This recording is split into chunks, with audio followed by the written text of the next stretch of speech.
Existen pocos historiadores en la historiografía moderna que hayan ejercido mayor influencia que Leopoldo von Ranke. Fue tal la revolución que provocaron sus obras y el tratamiento dado a las fuentes que algunos estudiosos han fijado en 1824 con la publicación de Historia de los pueblos latinos y germánicos de 1494 a 1514, el inicio de la historia científica moderna. Su vida está estrechamente ligada al mundo académico y a los hasta entonces desconocidos archivos históricos y diplomáticos. Leopoldo Ranke nació el 21 de diciembre de 1795 en Wine, población situada cerca de Halle en la Turingia sajona. Su padre era abogado, aunque provenía de una familia de ministros luteranos. De niño fue testigo de las victorias napoleónicas de Jena, Austerlitz, cuyos campos de batalla estaban cerca de su casa. Se despierta su interés por las novelas históricas de Walter Scott, inventor de este género. Scott escribe Waverley en 1814, al final de las guerras napoleónicas. La historia en esta obra no es el telón de fondo, sino la protagonista. El novelista intenta recrear el pasado reconstruyendo el conflicto entre ingleses y escoceses. Este género caló mucho y fue imitado, teniendo muchos éxitos. Ranke lee estas novelas y se queda fascinado, y se le ocurre leer cosas del pasado real para saber si el pasado era realmente así, descubriéndolo para sí aún más fascinante. Cursó los estudios de secundaria en Schwörfta, una de las escuelas más prestigiosas de Alemania, donde profundizó en las lenguas y literatura antiguas. Posteriormente acudió a la Universidad de Leipzig, impregnada en aquellos momentos de espíritu humanista y protestante, donde continuó sus estudios sobre filología clásica, teología y humanidad. La obra de Barthold Georg Niebuhr inspiró a Ranke, puesto que fue el inventor de lo que Ranke posteriormente hizo.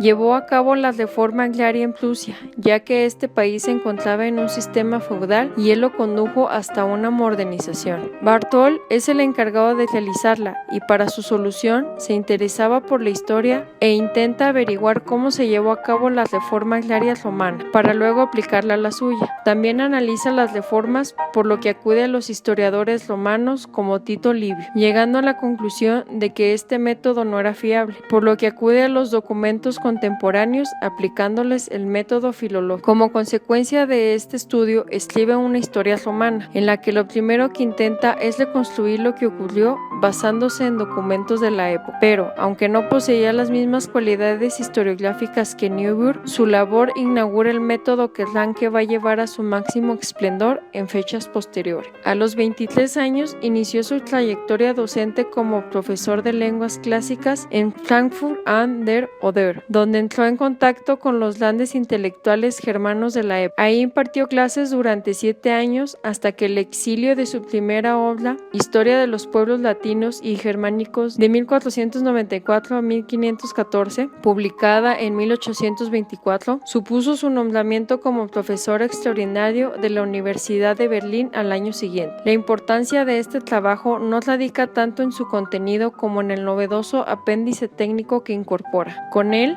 Ranke, influido por el pensamiento histórico de Niebuhr, enuncia los principios lectores de su método de trabajo, que quedan resumidos en el prólogo de la obra. Se ha dicho que la historia tiene por misión enjuiciar el pasado e instruir el presente en beneficio del futuro. Misión ambiciosa en verdad, que este ensayo nuestro no se arroga. Nuestra pretensión es más modesta. Tratamos simplemente de exponer cómo ocurrieron en realidad las cosas. En 1827 publicó Los otomanos y la monarquía española de los siglos XVI y XVII, que pretendía ser el primer volumen de una serie de estudios bajo el enunciado de príncipes y pueblos de la Europa del Sur en los siglos XVI y XVII. El prestigio obtenido con sus 2 primeras obras hizo que el gobierno prusiano le financiase unos viajes a las principales cortes europeas para investigar sus archivos, entre los que se incluían los documentos diplomáticos venecianos. Durante Durante el tiempo que permaneció en Viena, escribió Historia de las revoluciones en Serbia. Regresó a Berlín en 1831 y ahí fijó su residencia, tan solo interrumpida por sus prolongados viajes al extranjero en busca de nuevas fuentes de investigación hasta su muerte. Nombrado profesor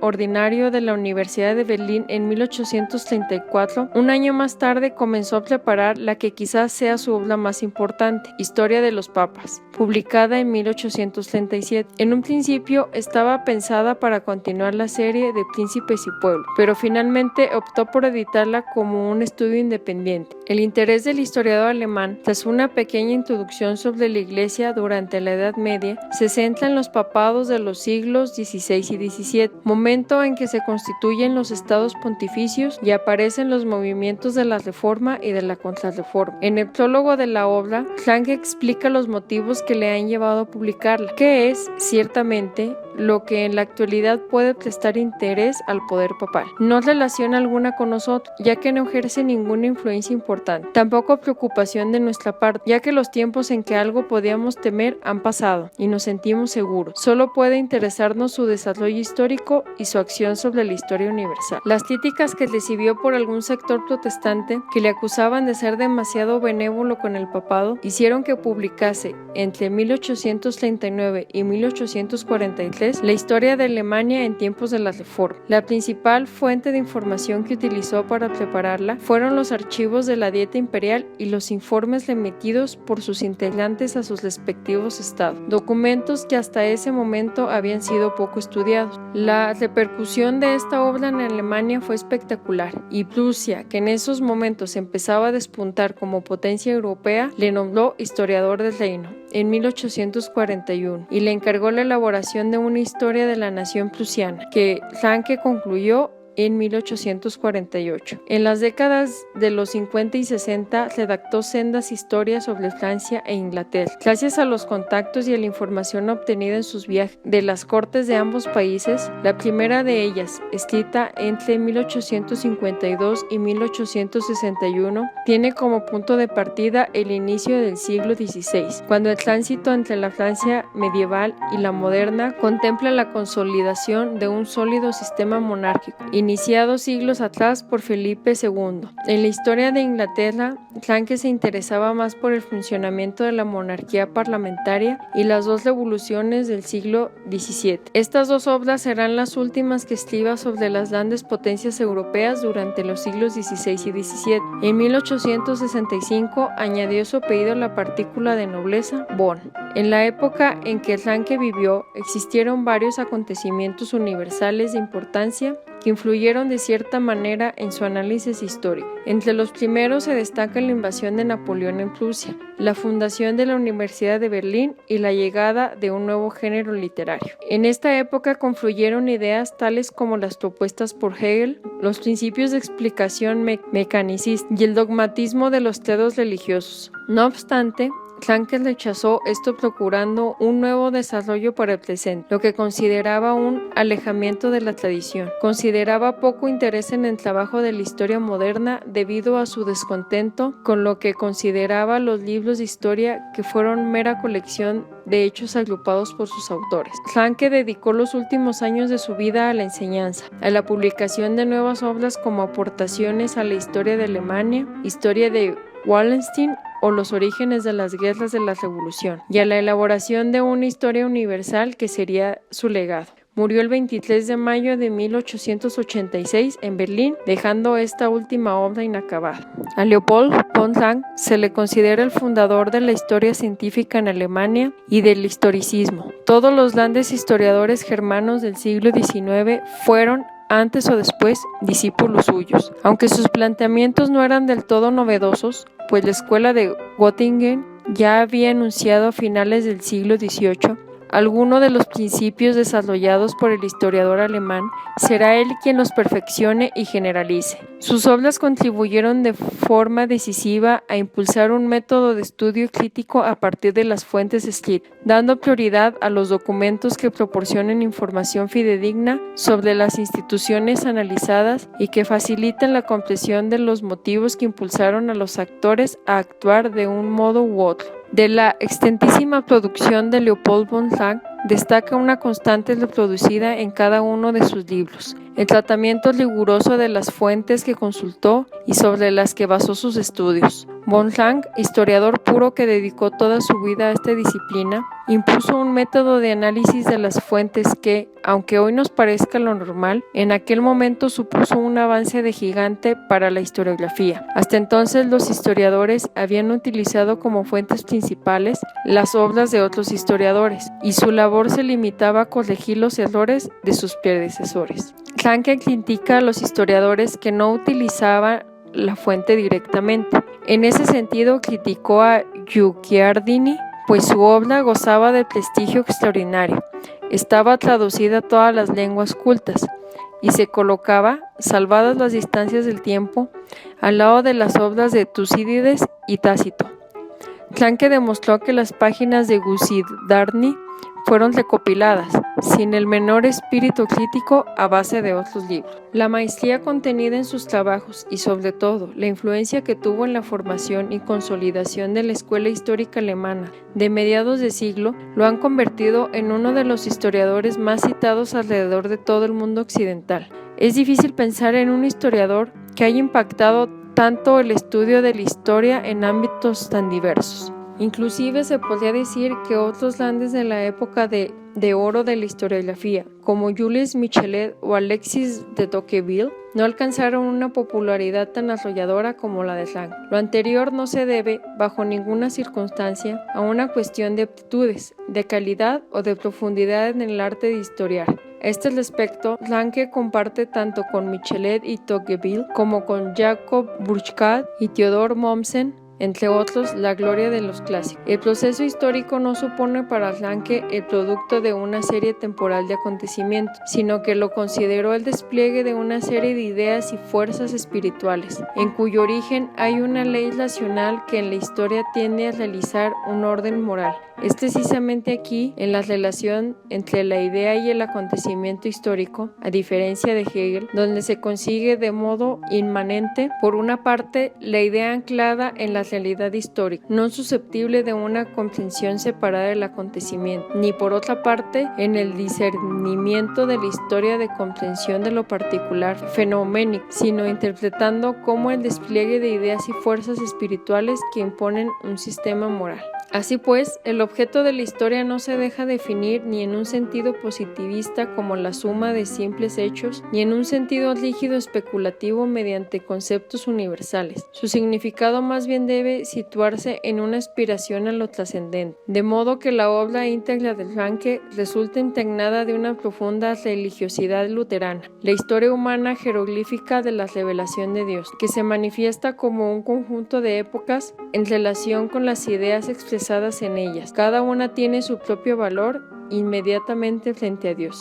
Sin embargo, la historiografía rankiana conserva, frente a sus semejantes, una peculiaridad: el poder que le dio haber sido vinculada desde muy pronto con el modelo de la naciente historiografía moderna. Este último adjetivo, tan controvertido en nuestros días, indica en este caso particular la elaboración de una metodología específica para el estudio de la historia, también el afianzamiento de su objetivo de estudio. En relación con esto, es importante recordar que, cuando Ranke empezaba a figurar de manera importante en el ámbito historiográfico europeo, el estudio de la historia libraba la batalla por convertirse en una disciplina autónoma, independiente tanto de la literatura como de las ciencias naturales, que buscaba incansablemente una nueva legitimación. Hacia mediados de siglo, la idea de que la historia servía ante todo para instruir a los hombres en sus acciones futuras comenzaba a agotarse notablemente. La filosofía y sobre todo las ciencias naturales se habían consolidado como formas de pensamiento más certeras y confiables en su comprensión de la realidad. Ante ellas, la vieja historiografía iba perdiendo terreno.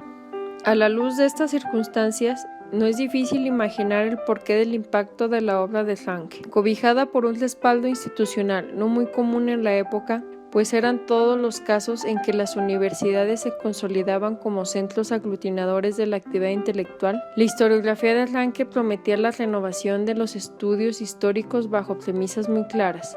En primer lugar, respaldada por un método de análisis, se comprometía a llevar a cabo una reconstrucción desinteresada del pasado, ajena a inclinaciones personales o partidistas.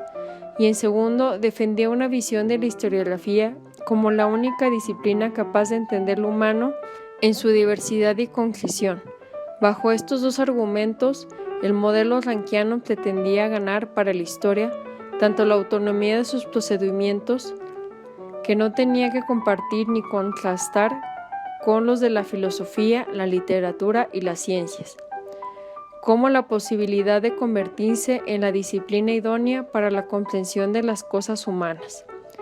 En ese sentido, es difícil pensar una negativa a semejante oferta, sobre todo a la luz del impulso que comenzaban a tener los estudios historiográficos alrededor del mundo. Ranke logró rápidamente el reconocimiento de su tierra y sin duda formó parte del importante florecimiento intelectual en Alemania, al lado de figuras tan relevantes como los hermanos Wilhelm y Alexander von Humboldt, Gustav Rosen y el mismo Hegel, por nombrar solo algunos.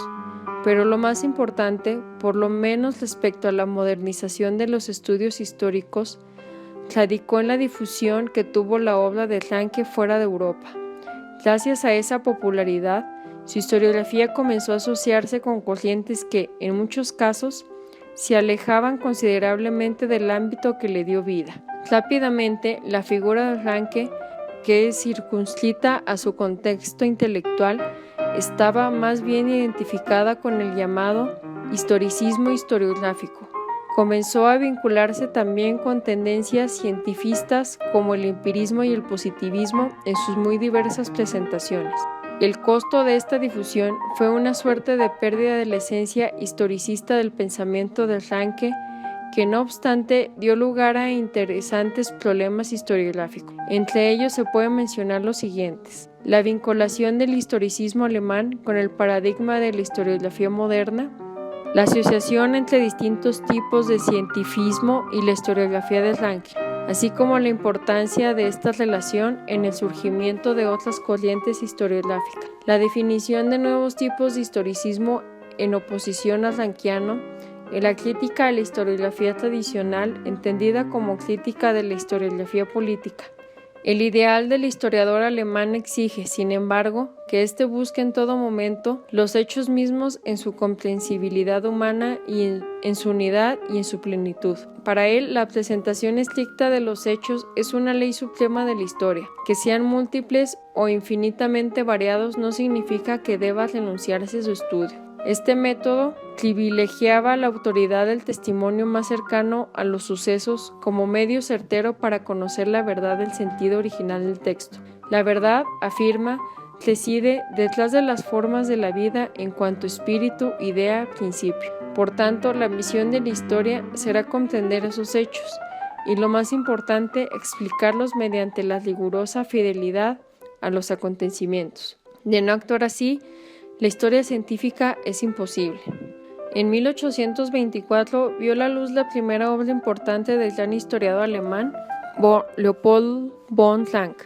Llevaba por título Historias de los pueblos latinos y germánicos y estaba llamada a situar sobre bases radicalmente nuevas toda la ciencia de la historiografía. Como apéndice a ella figuraban un valioso estudio titulado Contribución a la crítica de los historiadores modernos. ¿A qué se debe la gran importancia científica de esta obra, que no tardó en causar sensación? A dos cosas. En primer lugar, a la rigurosa crítica a que el autor sometía las fuentes históricas. En segundo lugar, a su clara concepción de los acontecimientos de la historia y al acierto con que sabía encuadrarlos en el marco general de las corrientes universales del poder y del espíritu predominantes en cada época. Tras aquella obra primeriza, Ranke compuso enseguida, con ayuda sobre todo de los informes venecianos, su libro sobre los otomanos y la monarquía española de los siglos XVI y XVII, que se proponía ser el primero de una serie de estudios bajo el enunciado general de príncipes y pueblos de la Europa del Sur. Con el fin de obtener materiales para un volumen de esta serie, consagrado a la historia de Italia, emprendió subvencionado por su gobierno, un viaje a la península de los Apeninos. Se detuvo, sin embargo, en Viena, donde, atraído por los problemas de la cultura eslava, escribió al cabo de un año su Historia de las revoluciones de Serbia, obra que mereció grandes elogios de Goethe. Ya en Italia, abandonó su primer proyecto para entregarse a la tarea de reunir materiales con destino a una obra sobre el pontificado. No tuvo acceso a los archivos del Vaticano, pero se le abrieron, en cambio, con gran largueza los tesoros documentales de las grandes familias nobles. De estos estudios salió su libro Los papas romanos en los últimos 4 siglos, publicado entre 1834 y 1836, traducido al español por Eugenio Imaz con el título de Historia de los papas de la época moderna. Otro libro compuesto por Ranke durante su estancia en Italia fue Venecia a fines del siglo XVII. Fueron años de trabajo infatigable en los archivos de Venecia, Florencia y Roma. En 1831 fundó la revista Histórico-Política por él dirigida, y de la que solo llegaron a publicarse 2 volúmenes. En ella mantenía el credo de la Restauración y se defendían los títulos de legitimidad del orden histórico constituido frente a las innovaciones de la Revolución, al principio constitucional y a la doctrina de la soberanía del pueblo. En esta revista vio la luz el estudio de Ranke sobre las grandes potencias, incluido en la compilación de trabajos de este autor, que bajo el título de Pueblos y Estados ha sido publicado en México en versión española. Su magna obra, Historia Alemana en la época de la Reforma, consta de 6 volúmenes, el último de los cuales salió a la luz en 1847. Es considerada por muchos como su obra maestra y más importante, aunque otros le antepongan en sus preferencias la historia de los papas. En ambas brillan las dotes peculiares de Ranke como historiador, las que le han dado fama y gloria entre los maestros de la historiografía universal. Su gran fuerza intuitiva, el colorido y la plasticidad en el relato, la simpatía viva del historiador por los sucesos que describe y los personajes que retrata con magistral pincel. Al ciclo de sus obras de historia alemana pertenecen también sus 9 libros de historia de Prusia, seguidos de 12 libros sobre el mismo tema. La historia de Wallenstein, único estudio biográfico extenso trazado por él, la historia de Wallenstein, los 2 volúmenes de historia alemana de 1780 a 1790 que versan sobre las potencias alemanas y la Liga de los Príncipes. Y por último, para omitir trabajos de menos monta la obra sobre las memorias del canciller príncipe de Harvard, de que es continuación del volumen titulado En torno a la correspondencia de Federico IV con Frunze. Ranke, que había iniciado su labor de publicista sobre temas de la historia europea, no perdió nunca de vista a lo largo de su vasta obra de historiador este horizonte general. De 1852 a 1861 dio a la prensa 5 volúmenes que tratan de la historia de Francia, principalmente en los siglos XVI y XVII, y en los años de 1859 a 1868 vieron la luz 7 volúmenes suyos consagrados a la historia de Inglaterra durante el mismo periodo. Sobre problemas de historia francesa versa también su estudio titulado Orígenes y comienzo de las guerras revolucionarias de 1791 a 1792.